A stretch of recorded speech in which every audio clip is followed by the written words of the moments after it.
You know, sometimes the best stories are just sitting in an archive waiting to be rediscovered. And that's exactly what we're doing today. We're basically opening a time capsule, a plea from almost 50 years ago about a piece of Alberta that some people were terrified was just being forgotten. So let's crack it open and see what's inside. Okay, so here it is, the Western Swan Hills, Alberta's Forgotten Wilderness. I mean, what a title, right? It was put out back in January 1976 by a couple of Alberta's biggest conservation groups at the time. And you gotta understand, this thing isn't just some dry report.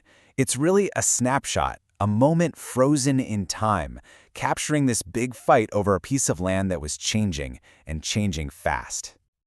And listen to this. Right from the introduction, you can just feel how urgent this was for them. See, back then, most of Alberta's parks and protected areas were all in the Rocky Mountains. And I guess the thinking was, hey, the rest of the province, this huge boreal forest, it's fine, right? It's huge. But the authors of this report, they're basically saying, no, that's not right. They're telling everyone to look closer, because what they were actually seeing out in the field, well, it was telling a completely different and pretty alarming story. So that's the big question, right? What was it about the Swan Hills specifically? Why this place? What made this landscape so incredibly special that they had to write this whole thing? Well, a huge part of it came down to one key thing: fire. Or more accurately, a lack of fire. You know, most of the boreal forest is in this constant cycle of burning and regrowth. But the Swan Hills, they were different. For whatever reason, fires just didn't happen as often there. And what does that mean? It means the trees just got to keep growing and growing. We're talking about old-growth timber, with some stands of trees that were 300 years old. I mean, think about that. These trees were ancient, way before Canada was even a thing. And this really shows you the kind of diversity they were fighting for. On one side, you have exactly what we were just talking about, this dense, dark, old-growth forest, just majestic. But then, look at the other picture. That is something else entirely. It's a patterned fen, which is this super rare and kind of otherworldly wetland. You can see those weird ridges and hollows. It almost looks like ripples on water that just got frozen in place. So you can see, this wasn't just some boring, uniform patch of trees. It was a really complex and really varied world. The report really paints this picture of a mosaic of different ecosystems. It wasn't just one thing, right? You had the super old spruce fir forests, you had mixed forests with pine and other stuff, huge areas of muskegs and bogs, including those wild-looking pattern fens. And then at lower elevations, you'd find poplar forests, and all this unique plant life right around the edges of all these little lakes. Every single piece was a different part of the puzzle.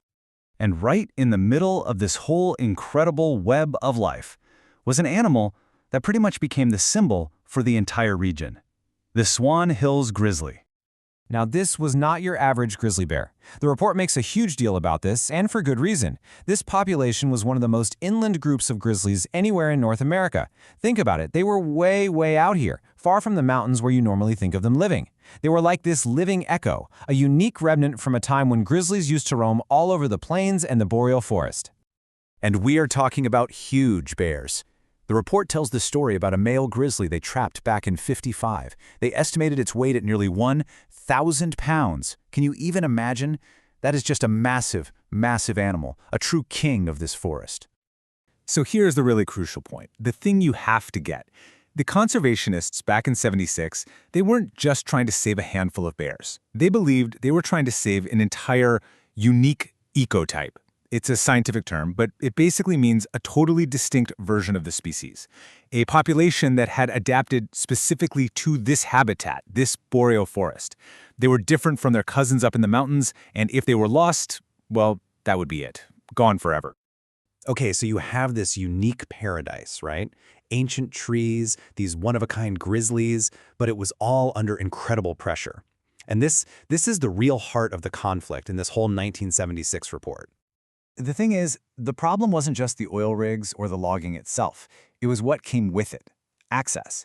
Suddenly, this once super remote wilderness was being carved up by this spiderweb of roads, seismic lines, and clearings. The report literally says it made access easy. And all those new roads and trails, they put a ton of new pressure on the wildlife, especially those big grizzlies. So what was the plan? What was the solution these groups were pushing for? Well, first, let's just look at their vision.